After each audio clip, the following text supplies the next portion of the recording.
Hey everyone, welcome back. Expanding the Zone. I'm Shane Combs. He's Matt Combs, and we're season 7. This is episode 73, if we're counting correctly, and would be our second show here in season 7. And Matt, as always, we want to thank Dr. Chris Good, Good Health Chiropractic Center. Appreciate Doc Good and all his support that he gives. Our YouTube channel. If you're not on YouTube, check us out over there on the SVC Sports Zone YouTube channel. And if you are watching us, make sure you also have us on your podcast app so that you can take us with you wherever you go. And Matt, I think we have a great show here this week where we're going to talk about making the most important thing the most important thing. But before I get to that, last week, our first show that kicked off season 7, we were talking about the crazy June, and I thought we did a pretty thorough job of talking about all the different ways June has changed in the struggles and scheduling and keeping the dynamic of the summer break for the kids and their families with the schools and coaches and all the moving parts. I did have one interesting feedback. I appreciate all the different feedback, and I tried to comment through email and through different things. There's one I actually wanted to mention on the show here, Matt, that I thought was intriguing, saying, you know, as things start so young, they become so afraid. They understood where you were using the term mandatory. They weren't blaming that on a coach or anything like that, but what they were saying is, in the small school setting, there's such a fear. This particular feedback had 3 different kids, and this was their youngest kid coming along, and they've learned from some of their older kids. Their biggest fear is sometimes when you do not get started in that, and I use that in that group in quotations for those listening on the podcast, if you don't get the kid involved in that group early on, they're afraid it closes doors for them when it comes time for the travel ball, when it comes time for a little bit junior high setting and so forth. So they really fight of some of that. They're unsure on how to when's enough. When should I get the kid involved? When should I pull them out? Um, is there room for the 2 and 3 sport athlete today? That's another thing that had come up. And I guess I'd give you a quick comment on that because I thought you did a good job of really describing that last week. What would you say? What would you say to a parent that gets concerned about how early should I get a kid involved? And then if I don't get the kid involved early enough, I feel like I cheated them 2 or 3 years down the road. But if I get them involved early, the burnout starts to play. How do you balance all that? Because I'm sure as a parent, you've experienced that in raising your own kids. Yeah, Shane, it's not. It's not easy answer. There isn't as easy an answer to that as I wish there was because, unfortunately, there probably are coaches out there who think that way in terms of oh well, this person didn't get started early enough and they're behind. I know as a coach, for me, it's it,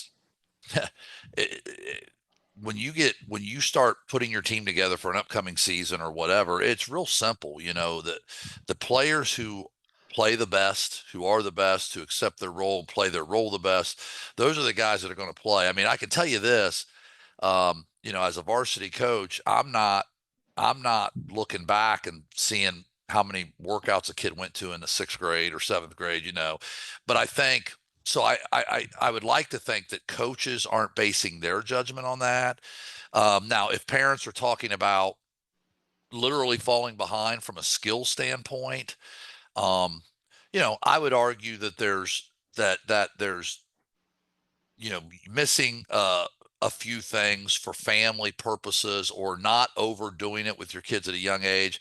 I don't know that that really sets a kid back from a skill standpoint, especially if they're if what we talked about last week with the unstructured play and you're still doing, you're still out there playing whatever sport it is, basketball, baseball, whatever it is, as long as you're developing those skills, I think at the end of the day, it'll sort itself out. I do understand the parents' concerns because I think at a small school sometimes, you fall into the trap, and not even a small school. I think any size school, you fall into the trap, and this is a problem with youth sports too. And again, we don't want to go down that rabbit hole because you said last week, Shay, that you don't want to get on the youth sports soapbox. But if you're not careful, youth sports starts to provide a pecking order at a pretty young age, right? Like, well, this was the starting lineup in the 4th grade.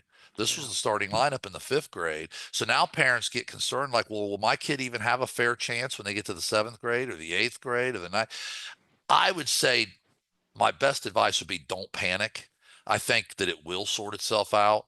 I see very few examples. I'm gonna be honest with you. I see very few examples of once a kid gets to the high school level, his or her playing time being determined by what they did in elementary school and middle. It really starts to sort itself out. Does that make sense at all? Well, it makes total sense, and I would encourage anybody who's kind of maybe didn't have a chance to hear or watch last week's show to go back and do that, because the one thing that we talked about as we unpacked it all and got to our final comments is the partnership.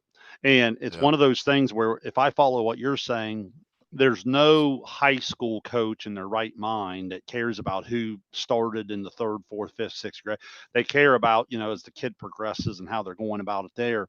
Um, but at the same time, there could be parent groups, there could be kid groups, there could be social aspect to all this too, especially in the small school of these kids growing up together. And I get that, that's not something that the school always has control over.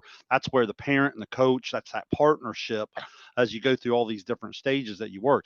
I would argue that there's different ways for individual development and different experience levels so far. Now, as far as the social aspect, again, there's other ways to maybe get involved outside of sports and some different things as these kids grow. So thought it was an interesting feedback. I appreciate all the feedback. I hope I didn't miss anybody in getting back. Feel free to always reach out to us if you have any comments. Drop it in the comment section down on the YouTube side, and we'll try to get back to you and highlight some things on the upcoming show. Well, Matt, as we move forward, it kind of transitions nicely because um, here in show 73, we're talking about make the most important thing. And I guess as I throw that title out here, we always have a way of pointing it back to sports and high school sports and some different leadership things and so forth. And we feel like that translates into some good life skills. Obviously, we've made an entire career out of education and sports. So we obviously believe in it. But I think before we go down that route, I think a lot of times we can just start to break down this title in the sense of the problem that I foresee is when I'm in leadership or I'm involved in a group setting, sometimes not everybody agrees on what the most important thing is. So I guess the opening challenge is recognizing or identifying what the most important thing is. So like if you are a principal and there's a group of staff and students, if you're a basketball coach and you're leading a team and a program, um, it could be in your marriage, it could be in your personal life, it can be in your walk of faith, it could be in all of these different things. I would challenge people to make the most important thing the most important thing. With all that said, don't you think sometimes the confusion comes from just identifying what the most important thing is? Yeah, I mean, I think that's where it starts, and it's probably and it's obviously different for everybody, and it's if it's a sports program or a team, it's different. If it's a school district, it's different for different school districts. But I think that the biggest challenge for a leader is to understand what that is, what that top priority, Shane, is, and then being able to communicate that to the people you're leading and making sure that everybody's on the same page as to the you know what the top priority of your organization is. I'll start more on a personal side in terms of like faith and family. Obviously my faith is really really important to me. My family's really really important to me, and like in anything, you can come across excuses on man, why didn't I do this with the church activity the other day, or why didn't I do this? Or let's face it, in the line of coaching, I'm sure that you could line up all the different things that you wish that you could have balanced a little bit better with family, but your job forced you to do this, or this, and maybe you had to miss a particular thing the kids were involved in, and so you would be one to comment on that greatly. Don't you feel like sometimes that's the first balance of you recognizing what the most important thing is, and then you're trying to make that balance in your life, and it's not a perfect science. It really is a difficult balance. Yeah, it definitely can be because I mean, I think we're all I think people who are successful leaders are driven, to a certain extent, obviously, and we I think we when you're in any competitive situation, and it could be, we talk a lot about sports on this show, but it could be your business world, or Yep. in your professional life as a school administrator. um, it is you're driven to be the best you can be, and with that typically comes the harder you work, the better it is, right? The harder you work, the more successful you are. And sometimes if you're not careful, that balance really becomes an issue for sure. So I think that figuring out how to balance that, how to be that person who is outworking the competition, so to speak, Hmm. with still having that healthy balance in your personal life is crucial. Well, I think that's really well said. And as you start to transition this into a sports reality, a lot of times you think of the most important thing being the most important thing. Let's face it, a lot of times we turn the scoreboard on, we think that's winning. And depending on the age and stage that you're at, in sports, winning is important, right? I mean, it is that's kind of results driven thing. Especially, I'm talking as you get older into the varsity level, to the college level, to the professional level. Winning becomes very very important. At an earlier level, as you go through, a lot of times the scoreboard may not be important. Winning may look different. Winning may look more in development. Winning may look more in and be creating better people, better teammates, acting the right way, doing all these different things. And I think that goes back to that understanding what the most important thing is. I think when the lines get blurred, an example in sports might be little league trying to win instead of develop, develop, develop. I would even go as far to say, even at our level, sometimes, Matt, at the varsity level, where winning becomes more important.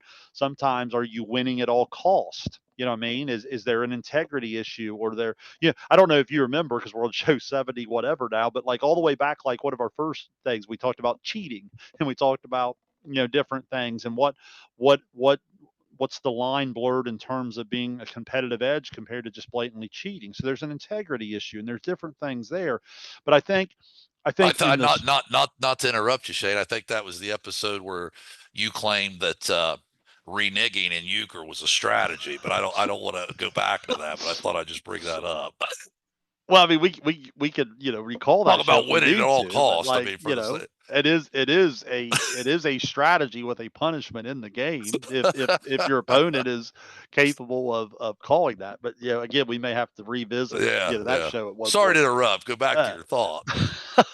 but my point is as we define this, I think this is a great place to start the show here, because as we define this, I think it's hard to have a conversation about keeping the most important thing, until we can establish at all levels and all things that we're working at what is the most important thing.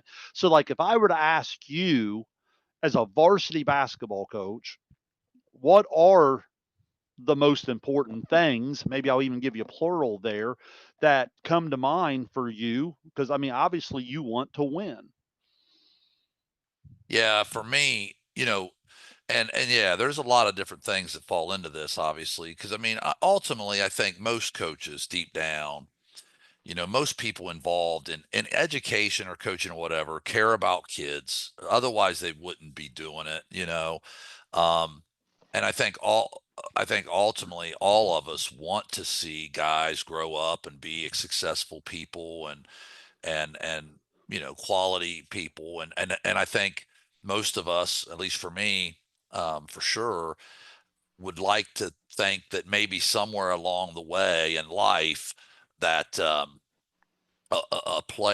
kid would look back on his experience as a player, and maybe during moment of their adult life say, you know what, this kind of reminds me of what happened to me back as a player in high. I had to handle this adversity back then, and now I have to handle this adversity now, right?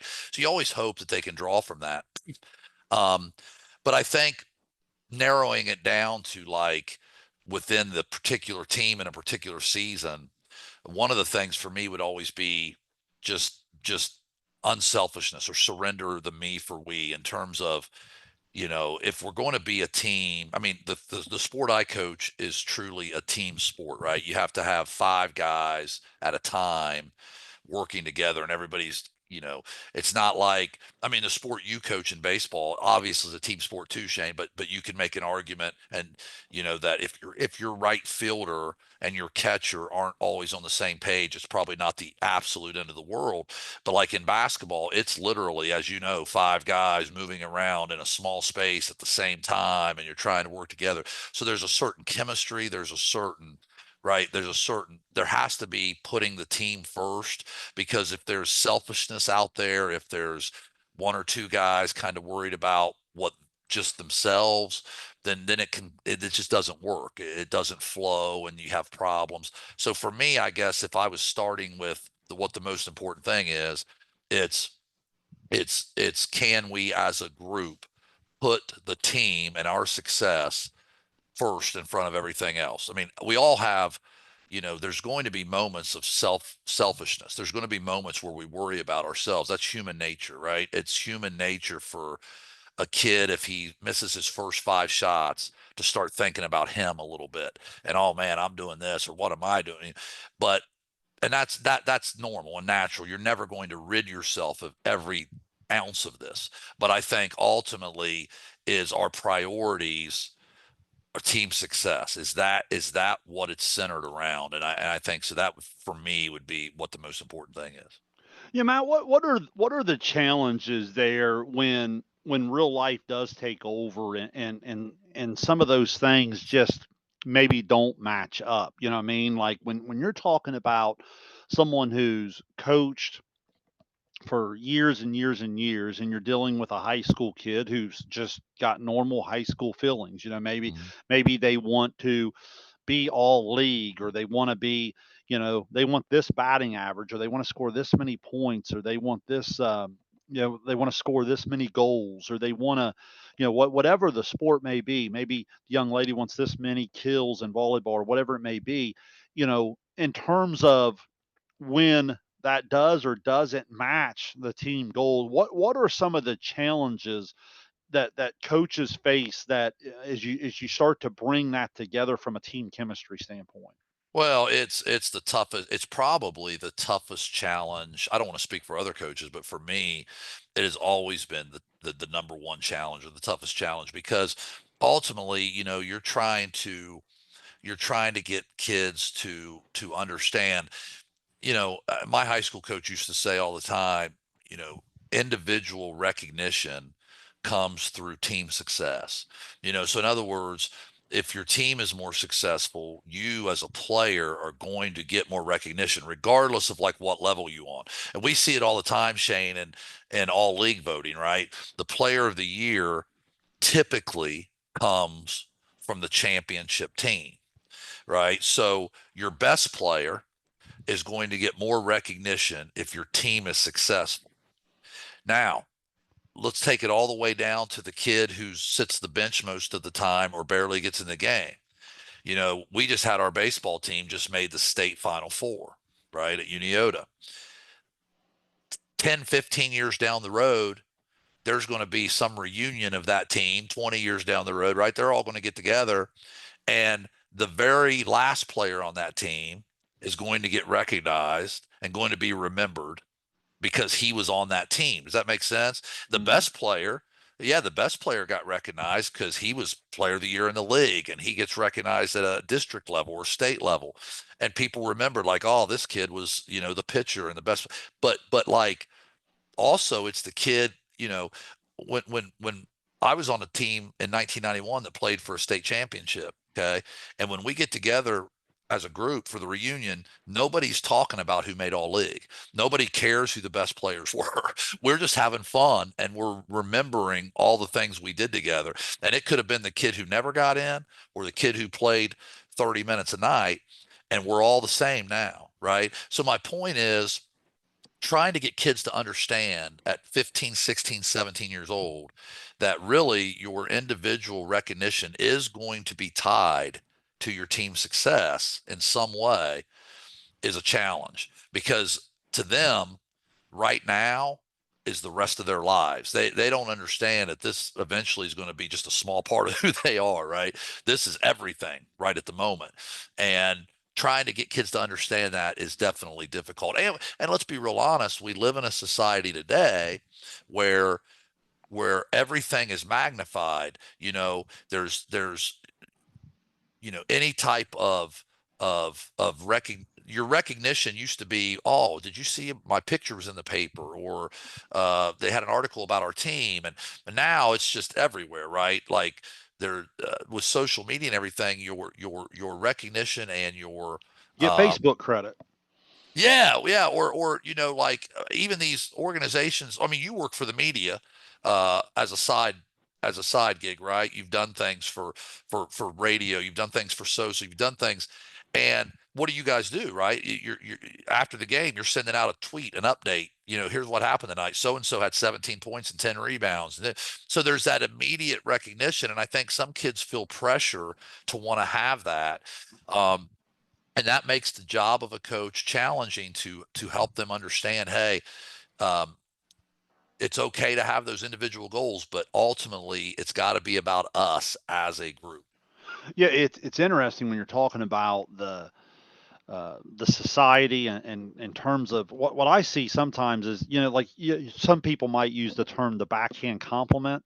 Like a Mhm. lot of times, I think there's for lack of a better term, the backhanded selfishness or unselfishness. Like in sports, and the higher level you get, maybe it's a little bit financial driven. This is why, again, I don't love the direction of the NIL and some of the different things that are going there. But like, if I go to the highest level of sports, a term you might hear is load management. Well, in load management, the on the surface, the concept is to keep a player healthy. On the surface, it might be we want them healthy so that they can make our team the very best we can come playoff time. But then when you look deeper into it, you're like, well, wait a minute. Why not just cut their minutes back? Like the big Kevin Durant trade that went down about a week ago, where we went to the Rockets. They were looking back at him last year. Well, he missed 20 games last year. His team was 3-17. That's why they didn't have the seed they needed to have in the playoffs. My, Right. my point is, well, why not just cut back the minutes so you're still helping your team be better, better, better? Well, no, that'll hurt my season stats. Mhm. That'll hurt my season averages, therefore my career averages. When I go into my Hall of Fame resume, instead of averaging 25 a night, if I start doing that later in my career, my average could slip down around 21, 22 a night, because I didn't play as much, therefore I didn't score as much. Where if I just don't play, it doesn't hurt my average. You see what I'm saying? Like, so it's Oh, one of those, completely. is like, is that becomes very selfish compared to unselfish. Which one is it?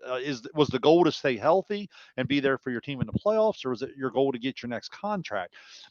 I see a lot of different sports. Here's another, what's a pet peeve of mine I'll throw out at you. You know how much I love to evaluate point guard play at all levels of basketball. So if I'm watching a little league game, a high school game, college game, pro game, you know, obviously one of the biggest stories in sports over the last year or two is Caitlin Clark. I enjoy watching Caitlin Clark play. She's very, very talented, but there's times where the modern day point guard who strives for the highest assist totals are very, very selfish in their assist totals. Now, I know it sounds like a sports oxymoron, but see if you follow me here, Matt, from a basketball standpoint. Oftentimes, the correct point guard play isn't necessarily to always throw the pass that leads directly to the basket, right? Sometimes it's to read the defense, make the initial pass that then starts the action and puts the defense at a disadvantage. So, like, let's say I'm coming off a high ball screen.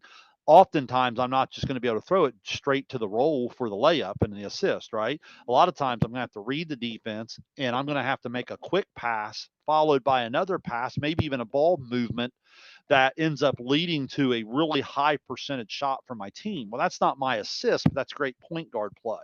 What I see in a lot of these point guards, there's such a volume of stats, is what I call them nowadays. There's the they possess the ball for so long in the shot clock. It's like, okay, I don't necessarily have to score, but I'm going to hold on to the ball and I'm going to hold on to the ball and I'm going to hold on to the ball until I can make the pass that's going to lead to the shot. And therefore it becomes very, very selfish in terms of like move the ball. I watched it in the NBA finals when they started to, to trap the point guards and do some different things, you know, get the ball out and move. And it's very frustrating for me to watch. And at the end of the game, you'll look and say, well, this point guard had 14 assists. So it's very hard to call them selfish in their play. But do you see where I'm coming from? Sometimes it's what's the most important thing? Is the most important thing for you to lead the league in assists, or is it for your team to win? You know what I mean? Because I see a lot of these people that had, 11 assists and their team lost, and I don't know that come winning time they made all the right basketball plays. Do you follow what I'm saying? How sometimes these things collide, and that's what we're fighting in all walks of life. I know we're using a sports analogy, but we're thinking of what's the most important thing to me doesn't always match up to what's the most important thing for us. Yeah, and you mentioned, selfishness. We were talking about selflessness versus selfishness. And both of those are great examples, Shane. I'll take it a step farther. You see it, the example you had with point guard play, you see these little subtleties. I think when people think about selfishness in sports, they think of this like overt, this in your face, obvious, attitude of, well, we got beat tonight, but I had 32, so I'm happy. It's not always that obvious. A lot of it's subtle. In baseball, you ask a kid to get a bunt down, right? And a kid kind of like half-heartedly, square, oh, not my bad, coach, my bad, knowing that the coach isn't going to ask him to bunt with two strikes. So he wants to hit. So if I don't get this bunt down, those, I see those things going through kids' heads at times. In basketball, it's things that if you weren't really in tune with the finer parts of the game, you probably wouldn't even notice. But it's like you're running a set play that requires a kid to go set a screen. Well, that kid knows he's not the scorer on that play. So is he going to be, when we ran a play for him to score, he was busting his butt. He was coming off. But all of a sudden now we call a set for somebody else and he's supposed to set a screen and he kind of whiffs on it or he kind of like half-heartedly, you know what I mean? And if you weren't really in tune with like X's and O's, you may not even notice that. But it drives coaches nuts when we watch it on film and we see a kid not doing the little things for his team. You had mentioned the load management thing, and I don't know, man. And I know I'm going to sound like the old guy, like get off my lawn type of thing here, but like it just kills me the more I watch sports, especially at the professional level. uh, it goes back to the old, you can't have ability without availability. I think sometimes the players that I like the most are just the players who play, the players who are out there every day. As a Reds fan, um, there's plenty of reasons to be frustrated, obviously, from time to time, as if you spent your life as a Reds fan. But, when I see uh, Austin Hayes, for instance, missing now, 25 days for fouling a ball off his foot, you know, versus a kid like Ellie De La Cruz that plays every single day. Um, to me, and yet you'll have certain people criticize Ellie De La Cruz, right? Well, he got picked off tonight. He made a base running blunder, or he made an error in the field. He had a bad throw, and he struck out too much. Um, it's you'll see that, but then again, this kid plays every day, right? He plays every day. The other Mhm. day, he threw up on the field in 100-degree day where he probably should have left the game. Instead, he stays in the game and hits a two-run homer later. You're talking about a kid whose sister died, who only took 2 days off, 2 games off, when the major league bereavement list allows you 5 to 7 days. My point to all this is, you know, he could, right? If Ellie De La Cruz wanted to be criticized less, he could just say, well, you know what? I'm not going to try to be as aggressive on the base pass, even though that might help my team. If I don't get picked off or I don't get thrown out, right? Or I'm going to swing earlier in the count, and so I don't strike out hardly ever. So then people won't criticize me for striking out, even though if I swing earlier in the count, I might ground out more, I may pop out more. But people don't talk about ground outs and pop outs; they talk about strikeouts. You understand what I'm saying, Shane? We live in Hmm. a stat driven. It's so analytical now. Sports are so analytically evaluated, I guess, that I think I do you think that affects mentality too sometimes is players know that coaches and fans have so much access to data about their performance that they're because you made the assist thing, do you think that plays into that because there's so many analytics readily available that these players are kind of in their own head with it? I don't think there's any question. I think the higher you go up, people no longer just watch the game.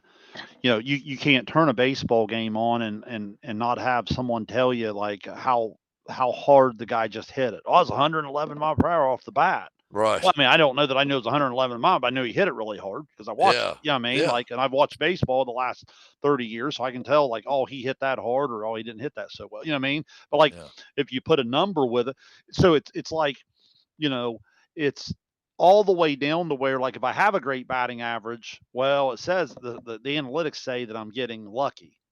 Yeah. Oh yeah. But if I have a bad Yeah. one, the analytics say, well, really, if I keep hitting the ball as hard as I should have a higher batting. At some point, I mean, I do. I Yeah. think, I mean, like, am I swinging and missing too much, or the analytics of the 3 point shot and the mid range jumper, or all the way down to no matter what the sport is. I think there's you said something interesting about players giving themselves up for Hmm. the betterment of other. I think there's something to be said for that. Like it's kind of like the wide receiver that runs the clear out route so the next guy can come in and make the catch, or it's the volleyball. All three hitters going really really hard to keep the block on us, to keep the one hitter who gets the swing one on one or maybe even an open net. Right? Hmm.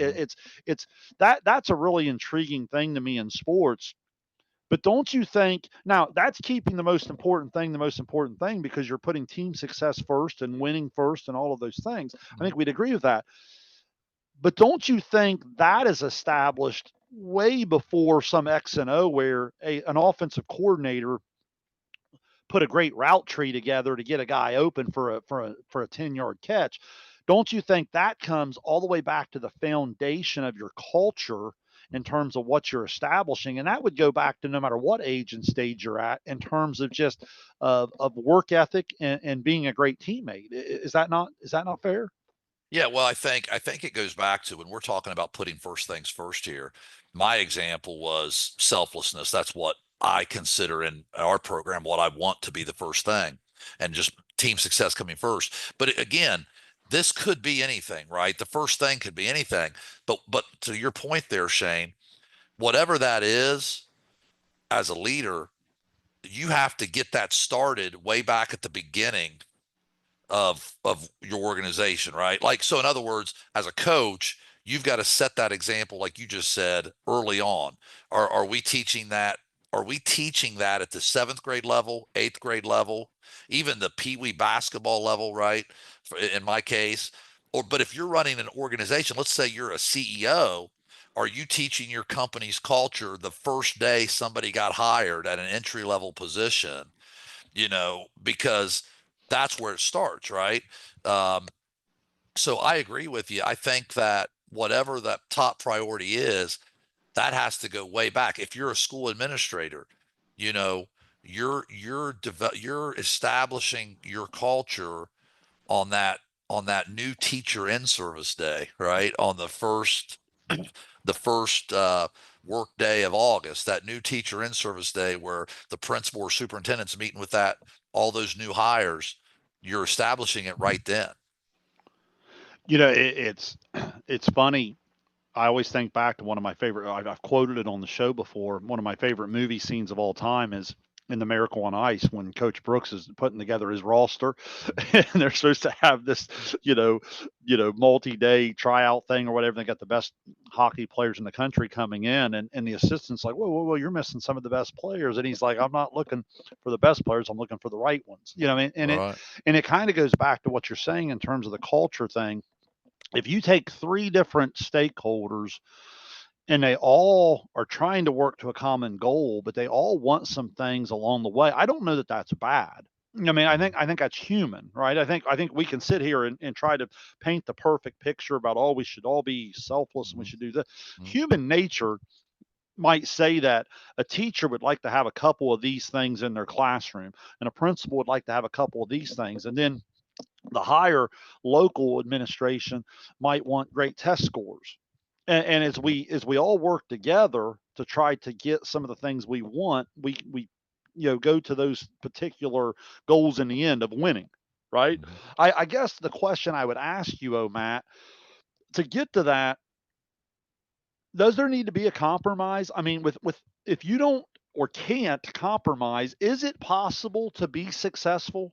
Is it possible with selfishness involved to be successful, or at some point does there have to be some sort of compromise in terms of okay, you three guys over here or you three girls over here, I know you want this, you want this, you want this, but we've got to come together and work for a common goal to get to this. If that compromise doesn't happen, can there still be a level of success, or is it just impossible?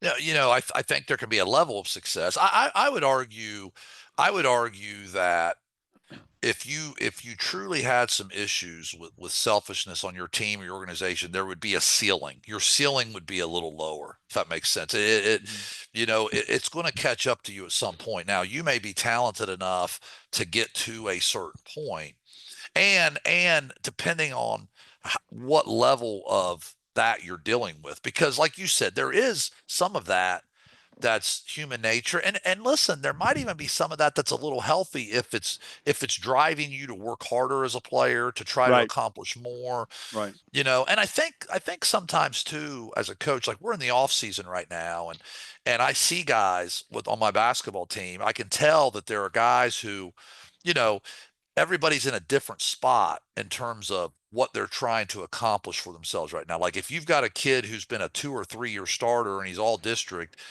he's not, his mindset probably isn't, I'm trying to earn a starting spot. You know what I mean? He probably understands that that's probably going to happen. So his mindset might be, well, I'm trying to up my game to get looked at by a college, or I'm trying to be all whatever at the end of the year. Where then you've got a kid who's coming up for the first time to varsity and he's doing the math in his head and he's thinking, okay, well, these 6 guys, these 7 guys are going to play. Man, there's maybe 1 or 2 spots open that I'm vying for here. So what do I need to do to get those spots? And so right now, like in the off season, I think it's kind of natural for there to be a little bit of self-centered, thoughts because it's just part of development, right? But I think as in the coaching terms, once you get into the season, that's where roles have to be defined and kids have to accept roles. It's like, and I tell my son this all the time, and I tell players this all the time. You know, work for the role you want, but accept the role you have. So once you're given a role on a team, that's what you are on that team. And if you don't like that, then go to work and maybe next season your role changes. Maybe it doesn't, but you try to so this off season, I think, in the off season, we talked about the off season so much last week, right? But in the off season, I think there is some room for that me attitude in terms of trying to figure out who you are as Sure. a player and where you fit in. So, do I think that, let's be realistic, you're never going to rid yourself of that completely. So, yeah, to answer your question, can you be successful with it? Sure, because even the most successful teams probably have some of that. But I think it's controlling it. It's sort of curtailing it to the extent of where it doesn't interfere with your progression. It I love a couple things you said there. I was even taking a couple notes. We're sitting here. We're about a week removed now from the NBA draft, and as I was watching the draft and listening to some of the stories, they use the terminology of ceiling and floor a lot. Mhm. and you use that there, and that's interesting to me because I've always said I do think you can have a level of success depending on how you define success if you're just very very talented. Let's face it, if you're pretty talented, you're still going to win some, but are you going to win at the maximum level you could? I would say no, because at the most crucial times I still think you'll hit that ceiling, so to speak. I mean, the floor and the ceiling start to close in on one another there in terms of if you don't have some of those intangibles. I think back to your baseball analogy I had put down there. People would be amazed how hard it is at all levels of baseball to get certain players, not all, but certain players to just take a pitch or to, especially if they're being told to take a pitch, the old take sign, right? Uh-huh. Or if they are asked to bunt. I think back to this recent high school run where I was working. You mentioned I do some Sosa stuff. I think I called like 12 different games and probably covered, over 20 some teams. It it it's amazing to me how many times a 3 or 4 hole hitter bunted the baseball in a really crucial time, and it was the difference between winning or losing, like a district championship. That's in that most selfless way possible of giving of yourself and not being quote unquote too good to do this. I'm not too good to set a great screen. Even though I'm the leading scorer, I'm not too good to set a great screen for you if you're hot that night to get you open. I'm not too good if I'm the best volleyball player. I'm not too good to go hard and draw the double team so that my weak side hitter can get a one-on-one opportunity or an open net where she can deliver a key kill at a key point in the game. It's all of those different things that I think, uh, I guess, is what comes to my mind when we talk about can you still be successful? Yeah, your talent level will probably carry you to a certain level, but to go to that next level, it really does have to be a team thing. The last thing I put down that I noted that you're talking about comes from the standpoint of off-season selfishness. If you go back to last week's show and we're talking about all the different things in June or whatever, I do think there's an opportunity to be very, very selfish in your individual development. I always say, like at Paint Valley Middle School, where I'm a principal, I always talk about kids. It is absolutely crucial that you become the best version of you so that we can become the best version of us. That's something that you'll hear me say constantly throughout the course of a year. And I think that's very, very true in any team setting. And it doesn't matter what age or stage or whatever you're doing. There is a time for a selfishness in terms of I want to get better at this. I want Mhm. to be better at this so that I can have a bigger role. But I like what you said about once it comes time to perform, you have to be what your talent level says you are or what your role says you are, or that's when the conflict can occur. Right, yeah, exactly. I think that there comes a point in time when the competition really starts, so to speak, if you're using a sports analogy, or let's say, if you're using a school analogy, when the school year starts and you're starting to teach and take tests and trying to accomplish whatever goals your school has, there's a time where in whatever walk of life you're in, it gets competitive, right? And Yeah. winning and losing happens, whatever that looks like in your business or your sport or your whatever. But when it gets to that point, the nitty gritty, that crunch time, so to speak, then at that point, I think you have to check your ego at the door, and it's got to be like, okay, what can we do right now to for the betterment of our team and to win and be successful at this point, even if it's not exactly what I want to do. Is there something I can do right here to help the cause? Yeah, I love that. As we start to transition into final thought, I guess the question I would put out there that because for people who aren't familiar with the show, we'll talk about these things. We'll unpack the problems or the different challenges or so forth. But we always like to give solutions. We always try to give things that we can like do to try to help improve in these areas, and it serves as a great professional development for us as well, Matt. I think we both agree in that. And the question I would put out there is, what role can our modern day leaders play in this solution? And I guess it would go back to the very first question of really trying to do a good job of identifying and describing what the most important thing is. So like if I go all the way back to my first thing of like with my faith, am I, you know, in my walk of faith, am I doing all the necessary things I need to do to put God first? In my family, am I doing all the necessary things to be the best husband I can be, the best son I can be, the best brother I can be, all those different things.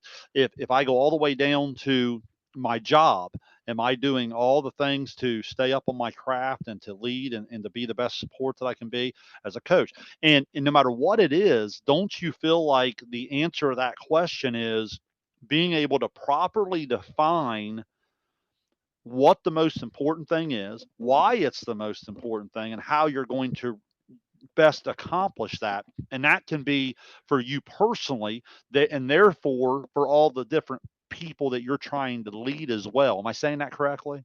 Yeah, definitely. And I think you said that really well in terms of establishing your priority. So for my final thought, let me take it just one other direction here. Just piggybacking on that, Shane. I think once you get to that point, you had mentioned the modern day um, leader, right? Right. And I think part of being successful in today's climate is understanding the challenges that your people face, whether it be your employees or whether it be your players as a coach, right? Like if we're being realistic here, even at our age, I don't consider us super old. I guess we're getting there. Um, but it's a, it's all matter of perspective. But there are challenges that our kids as coaches, for instance, or students as administrators, there are challenges they face that we didn't face, and I think we have to be open to that, and we have to be, because I think sometimes it's so easy to say, well, when I was a kid we did, it's just not the same. And we have to be, if you're going to be good at what you do in today's day and time, you have to understand that. It's just like the college coach. You don't think their job has changed with NIL and transfer portal? I mean, Huh. all of a sudden now you get a kid in and you coach him really hard, and he's just like, oh man, forget this. I'll transfer to so and so next year and give it another try. So their jobs have changed and how they have to approach things have changed. And I think we all have to look at that and say, there are challenges now that they face, and because of that, there are going to be challenges that we face as leaders. And if we can either be stubborn and say, well, this doesn't work for me. I mean, let's look at it this way. You've seen college coaches quit, right? Did I see? I think Tony Bennett, Hmm. was it Tony Bennett, stepped away from Virginia, right? Yeah. Bennett. And Go back to Jay Wright of Villanova there. right. And they've even said part of the reason they stepped away was the landscape of college sports right now. And that's well within their rights. If they feel like, because you got to do one or the other. If they feel like they can't live with it, then step away. Otherwise, if you're going to do it, then you're going to have to adapt. There's going to have to be adaptability. And I think adaptability be the one word that would really come to mind for me with today's leaders. If you don't have a level of adaptability, Shane, even though, and we've talked about it in this show, putting first things first, you have to be true to who you are and your standards, right? You, Non-negotiables. yeah, exactly. You have your non-negotiables. But if you don't have a certain level of adaptability, you're you know you're not going to make it. And listen, 30 years from now, when we're not working anymore or we're not here anymore, there's going to be somebody else talking about it then, about how you got to be able to adapt and evolve, because it's not going to stop changing. There's always going to be things. You look throughout the course of history, there's always been new things that leaders had to deal with. So I think adaptability and just that flexibility is important too. Well, good stuff as always. I enjoy these. Appreciate all the feedback. If you have comments for us, put them down there and on the YouTube stuff. And if you are on the YouTube, make sure you also have us on the podcast. If you're listening to us on podcast, feel free to check us out on YouTube over on the SVC Sports Zone page. And Matt, a lot of fun. Still have several to go here in season 7, and we'll keep at it each and every week throughout the summer. But thank you, Dr. Chris Good Health Chiropractic Center, for all the support and. Uh, can't stress enough how much I enjoy this. Hope we can continue to put out some great content and get that great fan feedback and continue to improve ourselves in leadership and all the different things that we have going on. So on that note, we'll get on out of here. Appreciate everybody, and we'll see you again next week. So long, everyone.